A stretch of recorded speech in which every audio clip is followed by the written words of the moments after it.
सम्यक्त की चर्चा चल बोल रही रही थी थी। हमारी। पंडित बनारसी दास जी ने क्या लिखा है सम्यक्त के बारे में। गुण अनंत के रस सबे, अनुभव रस के माही, याते अनुभव सारी को, और दूसरो नहीं। वो बहुत अच्छी अच्छी बातें लिखी है वहां तो। अनुभव, चिंतामणि, रतन, अनुभव। तो अनुभव की महत्ता बताई गई है। लेकिन अनुभव जब होता है तो उसमें अनंत गुणों का रस एक साथ आता है। और वो अनंत गुणों का रस आए और स्वयं के ज्ञान में नहीं आए, ऐसा हो नहीं सकता। है ना। हम हमें वो रस का रसास्वादन हो और हमें पता ही नहीं चले, ऐसा नहीं हो सकता। वो तो पता चलेगा ही चलेगा। यदि अनंत गुणों का रस आएगा तो पता चलेगा ही चलेगा। इसका मतलब जब सम्यक तो होगा आपको, तो आपको जरूर पता चलेगा। ऐसा नहीं हो सकता कि हाँ हो गया होगा कभी सम्यक, ऐसा नहीं होगा। दीदी, जैसे जब आत्म अनुभव आवे तब कुछ और न सुहावे, ये भजन है ना। हाँ, बहुत सारे भजन है सम्यक्त्व के लिए। पर यही है बात कि सम्यक तो होगा तो पता जरूर चलेगा। ठीक है। दीदी, मैं जैस्मीन दीदी, हाँ जी, बोलिए। मैं बोल रही थी जैसे ऑप्शन ही समय अंतर मुहूर्त में छूट गया तो फिर ये दोबारा कब आता है? फिर से जैसे बोलिए। मैंने जैसे ऑप्शन ही समय से छूट गया, अंतर मुहूर्त में छूट गया है कि चला जाता है? मैंने छूट ऑप्शन ही जाता है समय ना। अंतर मुहूर्त औपशमिक सम्यक छूट तो जाता है, होकर छूट जाता है। और फिर वो वापस कब आएगा? कभी भी वापस भी आ सकता है, असंख्यात बार हो सकता है अच्छा, औपशमिक मैंने सम्यक। उसको कोई मैंने लिमिटेशन नहीं है, टाइम लिमिट मैंने कि कितने टाइम आ जाएगा, कभी भी आ सकता है वो। हाँ हाँ वो जैसे आपने बोला ना कि रिजर्वेशन हो गया, मैंने ऑप्शन में समय तो हो गया ना, रिजर्वेशन हो गया, तो हाँ। उसके लिए मतलब वो, मैंने देखो, बहुत औपशमिक सम्यक तो हो गया। इसका मतलब अधिक से अधिक अर्ध पुद्गल परावर्तन तक इस संसार में रहेगा जी। उसके बाद तो छूटने के मोक्ष बाद जाना भी ही जाना है। मैंने तो छूट ये जाता है लिमिटेशन फिर हो भी। गई। हाँ, अर्ध और ये पुद्गल चौथे परावर्तन, गुणस्थान की ये उसकी अपेक्षा से लिमिटेशन हो गई। तो तब तक तो वो मोक्ष आगे जाएगा ही बराबर है, जाएगा। और ये चौथे गुणस्थान की अपेक्षा से रहेगा ना दीदी? औपशमिक सम्यक तो चौथा गुण स्थान है, चतुर्थ गुण स्थान। और जो औपशमिक भाव है वह चतुर्थ गुण स्थान से लेकर सातवें गुण स्थान तक रहता है, रह सकता है। ठीक है। अभी इसकी ठीक है चर्चा दीदी। और आएगी, औपशमिक के भेद करेंगे ना अपन, तब उसकी चर्चा डिटेल में लेंगे अपन। चलिए, तो दो मतलब औपशमिक परिणाम, औपशमिक भाव, जीव के असाधारण भाव में औपशमिक भाव, और दूसरा क्षयिक भाव। ये दोनों की चर्चा की हमने कि इसका क्रम क्यों लिया गया। चर्चा हमारी ये चल रही है कि पांच भावों का ऐसा क्रम क्यों लिया गया है, ये चर्चा चल रही है। तो सर्वप्रथम औपशमिक भाव लिया है क्योंकि सबसे कम संख्या औपशमिक भाव वाले जीवों की है। उससे अधिक संख्या क्षयिक भाव वाले जीवों की है। उसके बाद जो क्षयोक्षमिक भाव है, इसका इसका नंबर आया। तो अपन ने इसमें देखा कि ये मिश्र शब्द दिया है। मिश्र शब्द क्यों दिया, इसका कारण भी हमने जाना, है ना। और छायोपशमिक सम्यक, तो इसका कारण समझ में आ गया था ना, मिश्र शब्द क्यों दिया गया, क्योंकि उसमें उपशम और उदय दोनों शामिल है। इसलिए मिश्र शब्द इसलिए दिया है कि दोनों का मिश्रण है। और मिश्र च, तो इन दोनों का मिश्रण है उसमें।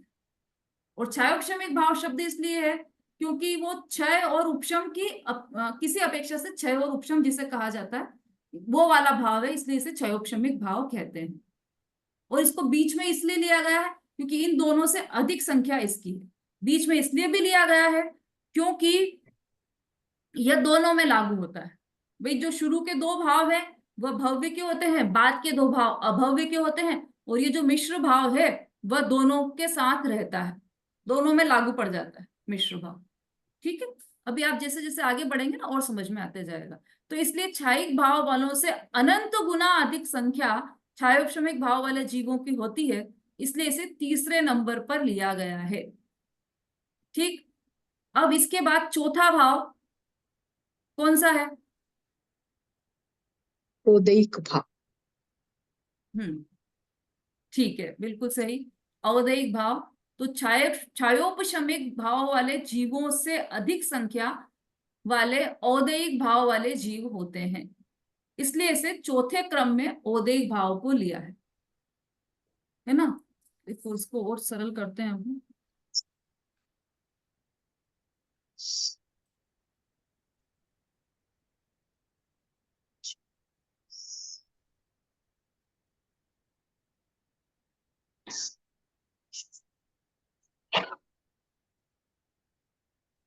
हाँ भाई, जो छायोपशमिक जो औपशमिक भाव वाले जीव है उनकी संख्या संख्यात अथवा असंख्यात रहती है। फिर क्षायिक भाव वाले जीवों की संख्या उनसे अनंत गुना, मतलब क्षायिक भाव वाले जीवों की संख्या अनंत रहती है, औपशमिक भाव वाले जीवों से अनंत गुना अधिक रहती है। और चौथे से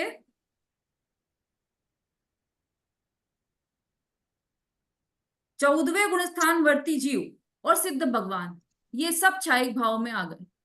इन सबके क्षायिक भाव हो सकता है, होता है। चौथे से लेकर 14वें गुण स्थानवर्ती जीव भी और सिद्ध भगवान भी, ये सब क्षायिक भाव वाले जीव हैं। अब ये जो क्षायोपशमिक भाव या मिश्र भाव है, उसमें क्या हुआ, उसमें जीवों की संख्या किससे अधिक है,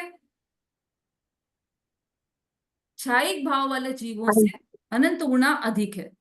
और कौन से गुण स्थान वाले जीव रहते हैं यहाँ पर, पहले से लेकर 12वें गुण स्थान वर्ती जीव रहते हैं। किसमें, जो मिश्र है क्षायोपशमिक भाव वाले जीव हैं, वह पहले से लेकर 12वें गुण स्थान वर्ती जीव होते हैं। अब औदैहिक जो भाव है उसकी संख्या क्षायोपशमिक भाव वाले जीवों से अधिक होती है, मतलब अनंत होती है इसमें। और ये होते हैं पहले से लेकर 14वें गुण स्थान वर्ती जीव, सभी पहले से लेकर, मतलब इसमें एक इंद्रिय, दो इंद्रिय, तीन इंद्रिय, चार इंद्रिय, पंचेंद्रिय सब आ गए। पहले से 14वें गुण स्थान वर्ती जीव, ये सब औदैहिक भाव वाले जीव होते हैं। इसलिए सबसे बहुत अधिक संख्या हो गई ना इसकी, समझ में आ रहा ना, पहले कम क्यों थी और फिर बढ़ती क्यों गई, क्योंकि औदैहिक भाव वाले जीवों के, औदैहिक भाव किसके होते हैं कि पहले गुण स्थानवर्ती जीव के भी औदैहिक भाव होते हैं और 14वें गुण स्थानवर्ती जीव के भी औदैहिक भाव होते हैं। और एक इंद्रिय, दो इंद्रिय, तीन इंद्रिय, चार इंद्रिय, पंचेंद्रिय सबके औदैहिक भाव होते हैं। तो इसलिए इनका क्षेत्र काफी बढ़ गया, इसलिए इसमें अधिक संख्या होती है। अब पांचवा है पारिणामिक भाव। तो सबसे अधिक संख्या जिन जीवों की होती है वो है पारिणामिक भाव वाले जीव, क्योंकि इसमें समस्त जीव आ गए, औदैहिक से, औदैहिक से लेके औदैहिक से लेके औपशमिक तक सारे परिणाम वाले जीव आ गए। और मतलब इसकी संख्या औदैहिक से तो बहुत अधिक है, जो औदैहिक परिणामों की संख्या थी। क्यों, क्योंकि औदैहिक में पहले से 14वें गुण स्थानवर्ती जीव आए थे, और इसमें पहले से 14वें गुण स्थानवर्ती जीव भी आ गए और अनंत सिद्ध भी आ गए, इसलिए इसकी संख्या बहुत अधिक होती है। मतलब कोई भी जीव बचा ही नहीं है ऐसा कि जिसको पारिणामिक भाव ना हो। सभी जीव पारिणामिक भाव सहित होते हैं, चाहे वो संसारी हो, चाहे मुक्त हो, चाहे एकेंद्रीय हो, चाहे पंचेंद्रीय हो, चाहे संगी हो, चाहे असंगी हो, चाहे मोक्ष मार्ग के साधक हो, चाहे मिथ्या दृष्टि जीव हो, कोई भी जीव हो, सबको पारिणामिक भाव तो होगा ही होगा।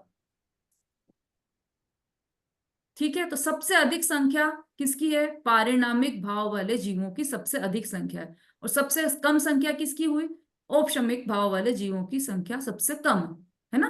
ये हमने इसमें से निकाला।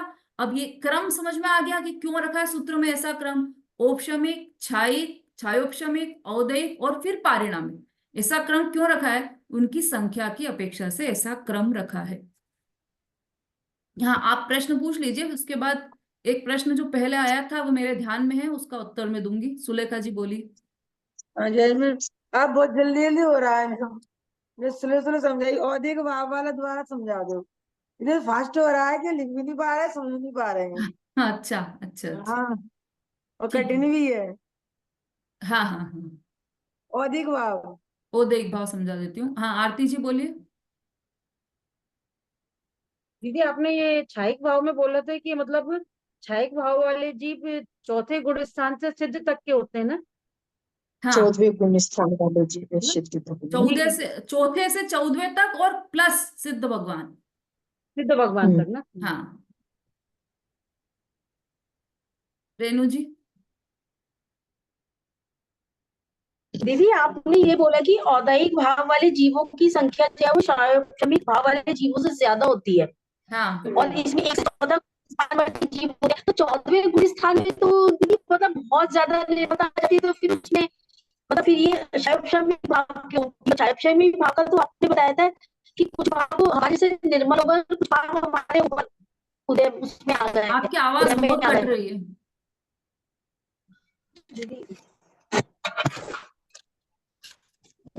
माइक तो खुला है मेरा। हाँ, पर वो नेट गड़बड़ कर रहा है आपका। बोलिए, आप थोड़ा आराम आराम से बोलिए। आपने ये बोला कि औदायिक भाव वाले जीवों की संख्या वो क्षयक्षमिक भाव वाले जीवों से ज्यादा होती है, हाँ, और ठीक है। उसमें 1 से 14 गुण स्थान वाले जीव आते हैं। हाँ, तो 14 गुण स्थान वर्ती वाले जीव तो दीदी बिल्कुल मोक्ष के निकट हो जाए, हाँ, हाँ, ठीक है। तो उसमें क्षयक्षमिक भाव क्यों? उनके तो क्षयिक भाव हो जाने चाहिए। तो एक से अरे, भी तो है ना। ओदेयिक भाव भी है, क्षयिक भाव भी है, पर ओदेयिक भाव भी है ना। क्षयिक भाव तो है ही, और उसके ऐसा थोड़ी है कि एक साथ दो भाव नहीं हो सकते। ऐसा नहीं है। क्षयिक भाव भी है, लेकिन ओदेयिक भाव भी चल रहे हैं। अभी आप ओदेयिक भाव का देखो, वो पढ़ोगे ना डिटेल, तो उसमें क्या क्या आते हैं। ओदेयिक भाव में 4 गति आती है, 4 कषाय, वेद आते हैं, लेश्याएं आती है, और भी आते हैं। तो 4 गति में से मनुष्य गति है कि नहीं अनंत भगवान को, जी है ना। तो ओदेयिक भाव है उनके। और वेद भी जी। है, पुरुष वेद भी है वहां पर, तो वो भी है। ऐसे बहुत स्त्री सारी चीजें वेद हैं अनंत भगवान की, जी। है ना। तो इसलिए ओदेयिक भाव भी चल चलिए रहा है वहां तक।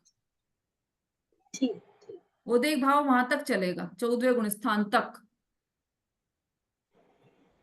हाँ, अब वंदना जी का या प्रश्न हम इसको, बोलिए। दीदी 1 मिनट, या हम इसको ऐसे भी मतलब कह सकते हैं, जैसे भाई 14वें गुण स्थान में अनंत भगवान हो गए, तो उनके 4 कर्मों का नाश हो गया, 4 कर्म रह गए, तो इस वजह से वो भाव रह गए।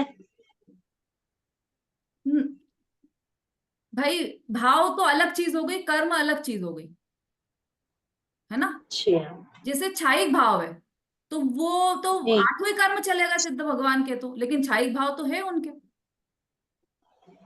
8 कर्मों के क्षय होने से जो परिणाम हुए, वो क्षयिक भाव हुए। और जी जीव के जो उदय में आ रहे हैं, है ना, वो हुए ओदेयिक भाव।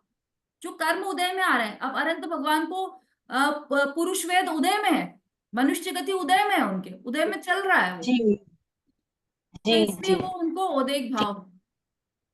ठीक ठीक ठीक, आ हाँ, गया समझ। हाँ, अभी और है ना, अपन इसके वो करेंगे ना भेद प्रभेद, तब एकदम से दिमाग में पूरा बैठ जाएगा। पूरा मतलब ठीक। आप ये पॉइंट्स ध्यान में रखिए अभी, तो वो बाद में पूरा एकदम फिट बैठेगा आपके।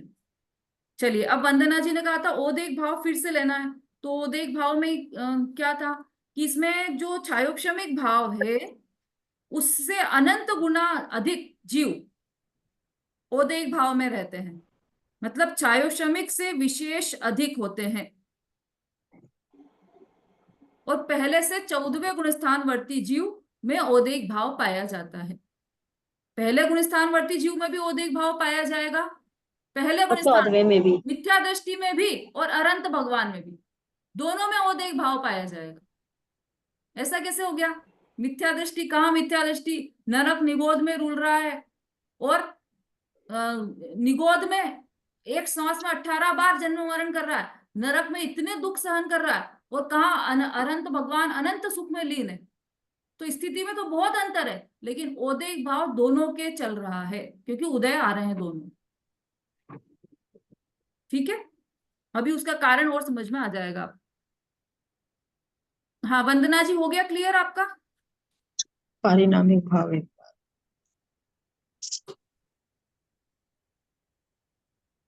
चलिए, अब हो गए ना, पांचों भाव हो गए, पारिणामिक भाव भी हो गया, जी पांचों भाव हो गए। अब इसमें एक प्रश्न और आया था मेरे पास, जो मेरे पहले ही दिन प्रश्न आ गया था वो, लेकिन उसका उत्तर मैंने टाल दिया था अभी, क्योंकि ये प्रकरण अब आया है अपना। तो कहाँ है, कुंद प्रभा जी होंगी ना, उनका प्रश्न था ये कि भाई जो सूत्र है उसमें सबसे पहले औपशमिक भाव, फिर क्षयिक भाव, फिर क्षयोपशमिक भाव, फिर औदेयिक भाव, और फिर पारिणामिक भाव, ये क्रम रखा है। ये क्रम क्यों रखा है वो तो अपन समझ गए, अभी अभी समझ लिया अपन ने पूरा कि ये क्रम क्यों रखा है। हाँ लेकिन जो उस दिन समझाया था ग्लास के उदाहरण से, चित्र बनाकर समझाया था या ग्लास दिखाकर समझाया था, तो उसमें सबसे पहले हमने ओदेक भाव समझा था। तो सूत्र का क्रम अलग और आपका क्रम अलग, ऐसा क्यों हो गया? हाँ कि आप जो उमा स्वामी से भी ज्यादा समझदार हो गए क्या, कि जो आप अपने आपने अलग क्रम बनाया अपना? ऐसा हो सकता है, मन में उनके तो नहीं था, पर ऐसा किसी के मन में हो सकता है कि ये आपने अपना अलग क्रम क्यों बनाया। तो उसका ऐसा उत्तर है कि जिस क्रम से हमने देखा था कि सबसे पहले हमने औदिक भाव का स्वरूप समझा था, वो इसलिए समझा क्योंकि जैसे ग्लास है ना, अब ग्लास में हमने फिटकरी घुमाकर और वो पानी रखा है जिसमें कि नीचे मिट्टी बैठी है और ऊपर से क्लीन पानी। यदि हम उसको लेकर चलते या एक प्योर क्षायिक भाव को ले औपशमिक भाव को लेकर चलते, या क्षायिक भाव को कि मतलब उसमें पानी ही नहीं, उसमें मिट्टी ही नहीं है, और फिर हम उसमें ऊपर से मिट्टी डाल के बताते कि ये औदिक भाव है, तो वो भी समझ में नहीं आता आपको, ये समझ में नहीं आता। है ना। समझ में कब आता है कि जब पहले से मिट्टी है और फिर हम उसमें फिटकरी घुमाए और फिर वो नीचे बैठ जाए, तो समझ में आता है कि अच्छा ये मिट्टी थी पहले ऐसी और फिर अब नीचे बैठ गई है, अब ये तले में जम गई है या ये जड़ से नष्ट हो गई है, बात बात की चीजें है ना ये। तो सबसे पहले औदिक भाव इसलिए समझाया क्योंकि अनादि, ये जीव की अवस्था के अनुसार ये क्रम रखा, क्योंकि अनादि से कैसी अवस्था है जीव की, औदिक भाव रूप, औदिक भाव, मतलब औदिक भाव पूरे जैसे परिणाम मलिन है, कर्मों के उदय चल रहे हैं, कर्मों से चल रहा मिलता है है जीव बराबर। के परिणाम। तो वो औदिक भाव अनादि से चला आ रहा है। फिर औदिक के बाद हमने औपशमिक समझा कि उसमें फिटकरी डाली तब वो कचरा नीचे बैठ गया नीचे और बैठे। ऊपर ऊपर निर्मल पानी आ गया, तो इसलिए दूसरे नंबर पर औपशमिक का क्रम रखा।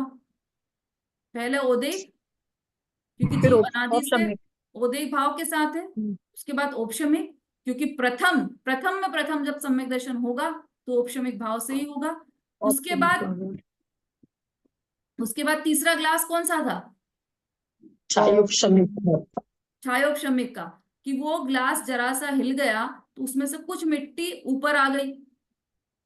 तो ऐसे ही ये जीव के परिणाम जब थोड़े से विचलित हुए, मतलब जब उपशम सम्यक तो चला गया और जो अनादि मतलब सादी मिथ्या दृष्टि था उसके वापस सम्यक तो हुआ, तो वो क्षयोपशम रूप सम्यक तो हुआ। और उसके बाद क्षायिक, पारणामिक। कि वो पानी में से मिट्टी पूरी हट गई, तो वो ग्लास को खाली किया, पानी को खाली किया और वो निर्मल पानी उस ग्लास में आ गया। तो इसका मतलब कि क्षायिक भाव जब कर्म नष्ट हो गए तो फिर क्षायिक भाव, और फिर उसके बाद पारिणामिक भाव, तो वो तो सब में ही लागू होता है। तो ये जीव की अवस्था के अनुसार इस क्रम से समझाया गया ताकि आपको समझ में सरलता से आ सके। यदि पहले से हम क्षायिक भाव ले लेते, पहले से औपशमिक भाव ले लेते, तो फिर औदिक भाव कैसे हुआ? क्योंकि ग्लास में तो आप यहाँ मिट्टी डाल दोगे ऊपर से, पहले निर्मल ग्लास दिखा दिया फिर उसके बाद मिट्टी डालकर समझा सकते हैं, लेकिन जीव में तो ऐसा नहीं है ना। ऐसा जीव में नहीं तो है। पहले से मलिनता है, परिणामों में पहले से विकार है, और बाद में उसको फिटकरी डालकर क्लीन किया जाता है, मतलब बाद में उसमें भेद विज्ञान की कतक फल डालकर और उपशम अपर फल। सम्यक्त होता है, इसलिए उस अपेक्षा से समझाया गया। हाँ, जी। क्लियर हो गया? कुंद प्रभा जी कहाँ पर है? हैंड रेस हाँ कीजिए। जी, हाँ जी दीदी, हो गया क्लियर। हो गया? हाँ, हो काफी गया। दिनों, समझाने का क्रम अलग है और इसमें सूत्र का क्रम अलग है, हाँ, बोलने का। वो क्रम सूत्र वाला जो क्रम है ना वही वास्तविक क्रम है, हाँ। लेकिन समझ में सरलता हम्म, से आ सके इसलिए अपन ने उस क्रम को लिया है, जो वास्तविक जीव की अवस्था है उसके अनुसार वो क्रम लिया है। जी। ठीक है ना। और इसमें संख्या की अपेक्षा से क्रम लिया गया है। दोनों किया बातें हैं, बराबर। दोनों अपनी अपना जगह सही है। सरिता जी बोलिए। दीदी सिद्ध भगवान का पारिणामिक भाव बस होगा, सिद्ध भगवान क्षायिक भाव भी है। क्षायिक भाव और पारिणामिक भाव दो हाँ, भाव रहेंगे। दो है, अभी आएगा पूरा डिटेल में। अरे समय हो गया अपना। चलो, तो ये समझाने के दोनों क्रम बता दिए अपन ने, दोनों क्रम ये क्यों रखे गए हैं समझाने के। अब एक प्रश्न और आया था, शोभा जी हैं क्या उपस्थित? स्पर्धक क्या है, स्पर्धक समझना चाह रहे थे वो। हाँ। तो वो चूंकि छायोपशमिक भाव की चर्चा चलेगी अपनी, उसमें उसको डिटेल में समझेंगे अपन, स्पर्धक क्या है। और स्पर्धक आप समझ लीजिए कि स्पर्धक तो कर्मों की एक विशेष स्थिति है। स्पर्धक मतलब अनेक वर्गणाओं का समूह। अब वर्गणा क्या है, तो वर्गणा वर्गों का समूह है। अब वर्ग क्या है, तो ये सारी बात हम अगली कक्षा में या फिर जब क्षयोपशमिक भाव की बात चलेगी तब हम समझेंगे। अभी समय हो गया है। आप लोग जितना जितना पढ़ते जा रहे हैं उनको आप रिवाइज करते जाइए, और कुछ समझ में नहीं आए तो आप प्रश्न लिख कर रख लीजिए, अगले दिन आप प्रश्न पूछ सकते हैं। बोलिए सुलेखा जी। बहुत इंटरेस्टिंग लग रहा है ये। हम्म? अच्छा लग रहा है, ये वाला टॉपिक पढ़ना बहुत अच्छा लग रहा है। हाँ, बहुत इंटरेस्टिंग है ये। सुलेखा जी अनम्यूट करना पड़ेगा आपको।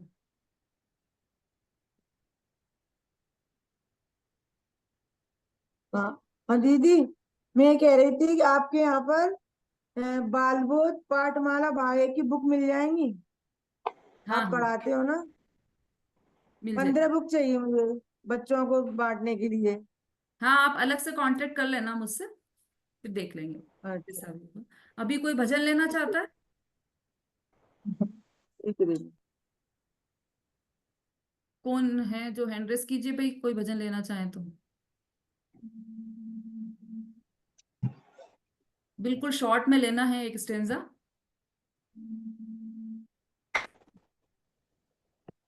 हाँ उषा जी।